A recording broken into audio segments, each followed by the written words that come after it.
तीर्थाटन और आध्यात्मिक यात्राएं भारत की सनातन परंपराओं का अभिन्न अंग रही हैं।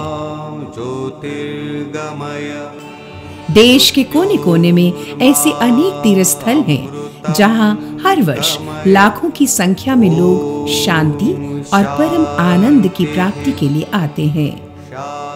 जन जन के पूज्य भगवान शंकर के अनेक ज्योतिर्लिंग देश भर में स्थापित हैं और उनका आशीर्वाद प्राप्त करने के लिए करोड़ों लोग ज्योतिर्लिंगों की यात्रा करते हैं। अपने भक्तों को ईश्वरीय आनंद से कृतार्थ करने के लिए आदिदेव शंकर हर वर्ष बर्फानी बाबा के रूप में पर्वतराज हिमालय की एक प्राचीन गुफा में अवतरित होते हैं। उनका ये अनूठा हिमानी ज्योतिर्लिंग स्वामी अमरनाथ जी के नाम से जाना जाता है। श्री अमरनाथ जी की पवित्र गुफा दक्षिणी कश्मीर में 13,500 फुट की ऊंचाई पर स्थित एक ऐसा अद्भुत धाम है जो हिमालय की विराटता और अनुपम सौंदर्य से साक्षात्कार करवाती है।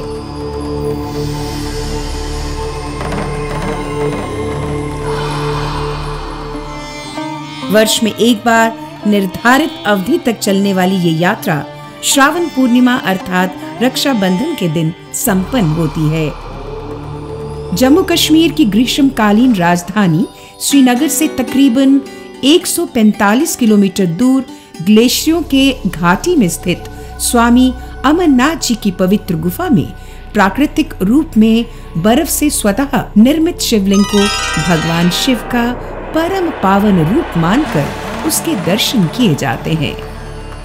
पवित्र गुफा का क्षेत्र सितंबर से जून तक बर्फ से ढका रहता है और केवल जुलाई अगस्त में ही यात्रा के लिए खोला जाता है। देश विदेश के लाखों यात्री इस यात्रा की प्रतीक्षा करते हैं। यात्रा के प्रवेश द्वार नुनवन पहलगाम से लेकर पवित्र गुफा की तमाम कठिनाइयों को लोग पैदल चलकर पार करते हैं और मुक्तिदाता अमरेंद्र शिव के दर्शन करके स्वयं को धन्य मानते हैं। अमरनाथ यात्रा के समूचे हिम क्षेत्र के कण कण में आदिदेव भगवान शिव का वास है। प्राचीन काल में पवित्र गुफा की यात्रा करने वाले महान भारतीय ऋषि मुनियों के कारण अमरनाथ धाम की प्रतिष्ठा एक अद्वितीय ज्योतिर्लिंग के रूप में हुई और इसकी यात्रा में लगातार वृद्धि होती गई। ये एक रोचक बात है कि हिंदुओं के इस महान धाम की तीर्थ यात्रा को सुखद और सुविधापूर्ण बनाने का काम सभी धर्मों के लोग विशेषतया स्थानीय मुस्लिम समुदाय के सदस्य करते हैं। यात्रियों के लिए पवित्र गुफा में दर्शनों की उचित व्यवस्था, यात्रा संबंधी धार्मिक विधान और जानकारी भक्तों तक पहुंचाने, दर्शनार्थियों के लिए सुरक्षा, आवास, सफाई सुथराई, सुगम संचार व्यवस्था, स्वास्थ्य सेवाओं, शौचालयों, शरण स्थलियों, भोजनालयों आदि की व्यवस्था का दायित्व बोर्ड, राज्य सरकार के विभिन्न विभागों तथा संस्थाओं, केंद्र सरकार, केंद्रीय सुरक्षा बलों, सेना तथा राज्य पुलिस के सहयोग से निभा रहा है। इस वर्ष श्री अमरनाथ जी की 59 दिवसीय यात्रा चंदनवाड़ी पहलगाम और बालटल दोनों रास्तों से 2 जुलाई 2015 को शुरू होगी और 29 अगस्त 2015 को संपन्न होगी। यात्रा के इच्छुक लोगों द्वारा यात्रा हेतु पंजीकरण करवाना और परमिट लेना अति आवश्यक है। इसके बिना यात्रा की अनुमति नहीं है और किसी भी सूरत में यात्री को पहलगाम, चंदनवाड़ी और बालटल से आगे नहीं जाने दिया जाएगा। यात्री विभिन्न राज्यों में स्थित जम्मू कश्मीर बैंक की 87 शाखाओं, यस बैंक की 38, पंजाब नेशनल बैंक की 305 शाखाओं में पंजीकरण करवाकर आसानी से परमिट प्राप्त कर सकते हैं। इन चुनिंदा बैंक शाखाओं का विवरण यात्रियों की जानकारी के लिए श्री अमरनाथ जी श्राइन बोर्ड की वेबसाइट श्री amarnathjishrine.com पर उपलब्ध है। चुनिंदा बैंकों द्वारा पंजीकरण का काम 1 मार्च 2015 से शुरू होगा। पंजीकरण के लिए हर यात्री को अपने फोटो सहित एक निर्धारित फॉर्म भरकर शारीरिक स्वास्थ्य संबंधी आवश्यक प्रमाण पत्र के साथ अपने नजदीकी पंजीकरण केंद्र में देना होगा। अनिवार्य स्वास्थ्य प्रमाण पत्र के बिना किसी यात्री का पंजीकरण नहीं किया जाता। स्वास्थ्य संबंधी आवश्यक प्रमाण पत्र किसी ऐसे डॉक्टर अथवा प्रतिष्ठित प्राइवेट मेडिकल संस्थान से प्राप्त किया जाना चाहिए जिसे संबंधित राज्य सरकार ने इस काम के लिए अधिकृत और नामित किया हो। केवल ऐसा स्वास्थ्य प्रमाण पत्र ही यात्रा के लिए मान्य होगा। इस विषय में एक आवश्यक बात यह है कि यात्रा 2015 के लिए 10 फरवरी 2015 के बाद जारी किया गया स्वास्थ्य प्रमाण पत्र ही पंजीकरण के लिए वैध माना जाएगा। इच्छुक यात्रियों की जानकारी के लिए केंद्र सरकार, राज्यों तथा केंद्र शासित प्रदेशों की सरकारों द्वारा नामित अधिकृत डॉक्टरों और प्रतिष्ठित प्राइवेट मेडिकल संस्थानों की सूची श्री अमरनाथ जी श्राइन बोर्ड की वेबसाइट श्री amarnathjishrine.com पर उपलब्ध है। इसके अतिरिक्त आवेदन पत्र और आवश्यक स्वास्थ्य प्रमाण पत्र का प्रारूप भी वेबसाइट पर उपलब्ध है। चुनिंदा बैंक शाखाओं द्वारा पंजीकरण करवाने के लिए यात्रियों को मात्र 50 रुपए पंजीकरण फीस देनी होगी।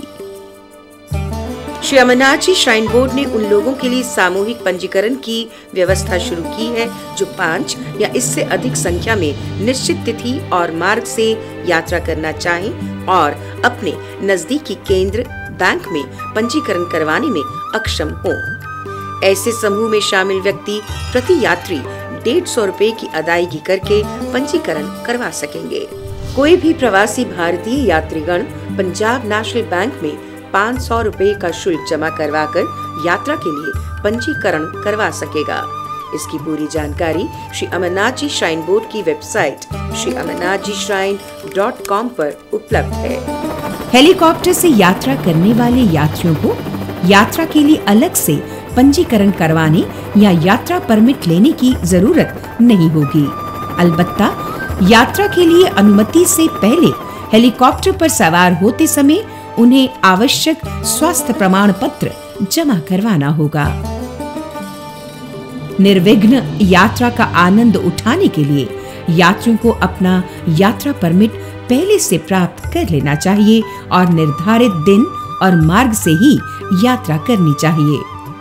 13 वर्ष से कम आयु के बच्चों और 75 साल से बड़े बुजुर्गों को यात्रा की अनुमति नहीं होगी। इसके अलावा 6 सप्ताहों से अधिक गर्भवती महिलाओं द्वारा यात्रा पर भी प्रतिबंध लगाया गया है। श्री अमरनाथ जी की यात्रा कोई साधारण यात्रा नहीं। इसमें यात्रियों को हिमालय के 14,500 फुट ऊंचे बर्फानी क्षेत्र से होकर गुजरना पड़ता है। यात्री को अपने साथ ऊनी कपड़े, एक छोटा छाता, wind cheater, raincoat, sleeping bag, waterproof जूते, टॉर्च, मजबूत हत्ती वाली छड़ी, दस्ताने, जैकेट, ऊनी मोजे और पतलून अवश्य रखने चाहिए। महिलाओं के लिए साड़ी इस यात्रा के लिए उपयुक्त पोशाक नहीं है। सलवार कमीज, पैंट शर्ट या एक ट्रैक सूट अधिक आरामदायक रहता है। यात्रा की कठिन प्रकृति को ध्यान में रखते हुए छोटे बच्चों को यात्रा नहीं करनी चाहिए। ट्रैकिंग के समय खड़ी चढ़ाई चढ़ते थोड़ी देर के लिए आराम करें। यात्रा करने का सबसे अच्छा तरीका है एक धीमी और स्थिर गति को बनाए रखना। यात्रियों को अपने साथ छोटा ऑक्सीजन उपकरण रखने की सलाह दी जाती है। यात्रा के समय सुनिश्चित करें कि घोड़े वाला, पिट्ठू और डांडी वाला ठीक से पंजीकृत हो और उसके पास परिचय पत्र हो। रास्ते में पिट्ठू घोड़े वाले को सामान सहित अपने साथ साथ रखें, क्योंकि उनसे अलग हो जाने पर उन्हें ढूंढने में परेशानी हो सकती है। चप्पल का उपयोग मत करें, क्योंकि यात्रा मार्ग में तीखी चढ़ाई और उतराई होगी। फीते वाले जूते ही पहने। धूम्रपान मत करें अथवा ना ही कोई मादक पदार्थ साथ रखें या सेवन करें। मार्ग में शॉर्टकट से मत काम लें। यात्रा के दौरान अपने कपड़े और खाद्य वस्तुओं को गीला होने से बचाने के लिए इन्हें जल रोधक बैग में रखें। पृथ्वी, जल, वायु, अग्नि और आकाश भगवान शिव के अभिन्न अंग हैं और ऐसा कुछ नहीं करना चाहिए जिससे प्रदूषण फैले। राज्य में पॉलिथीन के प्रयोग पर प्रतिबंध लगा है और कानून के तहत दंडनीय है।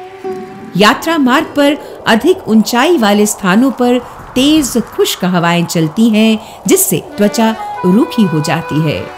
ठंडी हवाओं और सूर्य से त्वचा की रक्षा करने के लिए यात्रियों को अपने साथ कोल्ड क्रीम, सनस्क्रीन रखनी चाहिए और धूप में स्पष्ट दृष्टि के लिए काले चश्मे का उपयोग करना चाहिए। यात्रियों को चाहिए कि वे रोजाना ली जाने वाली दवाइयों के अलावा ग्लूकोज, डिस्प्रिन, कॉम्बिफ्लैम, मूव, आयोडेक्स आदि सामान्य दवाएं भी अपने साथ रखें। इसके अतिरिक्त पानी की बोतल, सूखे फल, भुना हुआ चने, टॉफी, पर्याप्त चॉकलेट आदि रखना भी लाभदायक होता है। मार्ग में कहीं भी किसी भी आपात स्थिति में तत्काल आवश्यक कार्रवाई के लिए अपनी जेब में एक चिट रखें, जिसमें अपना नाम, पता, उसी दिन दर्शन के लिए जा रहे किसी अन्य यात्री का मोबाइल फोन नंबर दर्ज होना चाहिए। इसके अलावा अपना पहचान पत्र, ड्राइविंग लाइसेंस और बोर्ड द्वारा जारी किया गया यात्रा परमिट भी अपने साथ रखना जरूरी है।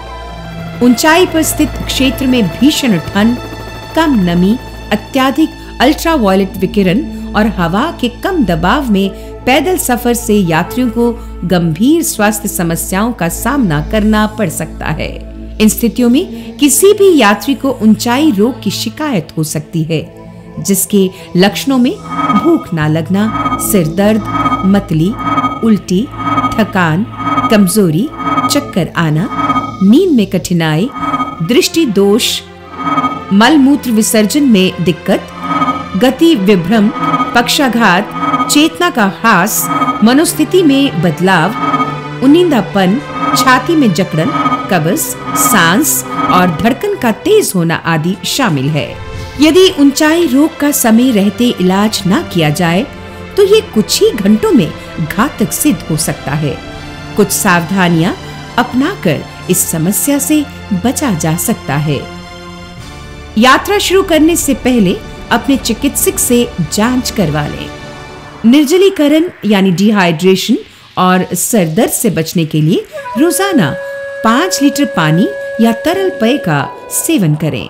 यात्रा क्षेत्र में भोजन लेते समय निर्धारित खाद्य वस्तुओं का सेवन करें, जिनका विवरण श्राइन बोर्ड की वेबसाइट श्रीअमरनाथजीश्राइन.com पर उपलब्ध है।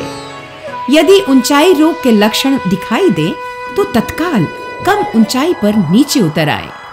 ऊंचाई रोग के लक्षणों को नजरअंदाज ना करें। शराब, कैफीन वाले पेय और धूम्रपान से परहेज करें। बालटल, महागुनस, पिस्सू टॉप आदि अपेक्षाकृत ऊंचे पर्वतीय क्षेत्र में इन बातों का ध्यान रखना और भी जरूरी हो जाता है। यात्रियों से अपेक्षा की जाती है कि वो पड़ावों पर श्राइन बोर्ड द्वारा शिविरों में बनवाए गए शौचालयों आदि का उपयोग करें।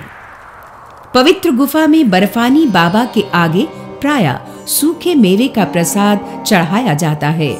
यात्रियों को चाहिए कि वे पवित्र लिंगम या उसकी जगह को ना तो छुएं और ना ही कोई छेड़छाड़ करें। गुफा में नियुक्त सेवादारों के साथ पूर्ण सहयोग करें। गुफा के अंदर कैमरा ले जाना वर्जित है और अगरबत्ती या धूप जलाने की भी अनुमति नहीं है। इसके अलावा धातु का लोटा, फूल माला, सजावटी चुनरी, करेंसी नोट, सिक्के, दूध आदि बर्फानी बाबा पर चढ़ाना मना है। इससे अन्य दर्शनार्थियों को तो असुविधा होती ही है, साथ ही हिमलिंग का स्वरूप तथा पवित्र गुफा की स्वच्छता प्रभावित होती है। नगद चढ़ावा केवल श्राइन बोर्ड के दान पात्र में ही डालें। यात्री चाहें तो बोर्ड की वेबसाइट के माध्यम से भी दान कर सकते हैं। खाद्य वस्तुओं की सप्लाई का समुचित इंतजाम किया जाता है। यात्रा मार्ग पर जगह जगह मेडिकल सहायता केंद्र कायम करने का प्रावधान है। इन केंद्रों पर विशेष मेडिकल दल नियुक्त होते हैं जो रात दिन यात्रियों की चिकित्सा के लिए तत्पर रहते हैं। बोर्ड और सरकार की तरफ से यात्रा प्रारंभ होने से पहले यात्रा मार्ग साफ किया जाता है। यात्रा के हर पड़ाव पर आराम स्थल, शौचालय, भोजनालय और स्वास्थ्य सेवाओं की तमाम आवश्यक सुविधाएं उपलब्ध रहती हैं। रात्रि विश्राम के लिए किराए पर तंबू, गद्दे भी निश्चित दरों पर मिल जाते हैं। श्री अमरनाथ जी की गुफा तक जाने के 2 मार्ग हैं। एक रास्ता पहलगाम से होते हुए गुफा तक पहुंचता है। ये परंपरागत यात्रा मार्ग जम्मू से 225 किलोमीटर की दूरी पर है। दूसरा रास्ता बालटल से गुजरता है और ये जम्मू से 414 किलोमीटर के फासले पर है। अधिकांश यात्री रेल द्वारा जम्मू पहुंचते हैं। मंदिरों की नगरी रेल मार्ग से देश भर के मुख्य राज्यों से जुड़ी हुई है। पड़ोसी राज्यों के यात्री बसों और निजी वाहनों में भी जम्मू पहुंचते हैं। जम्मू में यात्रियों के आवास की पर्याप्त सुविधाएं उपलब्ध है। पंजीकृत यात्रियों को निर्धारित तारीखों पर बारी-बारी सुरक्षा के साथ काफिलों में जम्मू से पहलगाम और बालटल के लिए रवाना किया जाता है। पहलगाम से कुछ किलोमीटर पहले इसी क्षेत्र में नुनवन के मुकाम पर यात्रा का आधार शिविर भी है। 7,500 फुट की बुलंदी पर स्थित पहलगाम श्रीनगर से 96 किलोमीटर के फासले पर है। यहाँ बसों और टैक्सी द्वारा आसानी से पहुंचा जा सकता है। यहाँ किराए पर तंबू, पिट्ठू, मजदूर, घोड़े और पालकियां भी यात्रियों की सुविधा के लिए बोर्ड द्वारा निश्चित दरों पर मिल जाती हैं। यात्री नुनवन पहलगाम से बसों द्वारा चंदनवाड़ी पहुंचते हैं, जो पहलगाम से 16 किलोमीटर दूर 9,500 फुट की ऊंचाई पर स्थित एक मनोरम स्थल है। यहाँ एक्सेस कंट्रोल गेट पर पंजीकरण पत्र दिखाने के बाद ही यात्री शेषनाग के लिए यात्रा प्रारंभ कर सकते हैं। चंदनवाड़ी से शेषनाग 13 किलोमीटर के फासले पर है। ये सफर शीघ्र ही पिस्सू टॉप की कठिन चढ़ाई में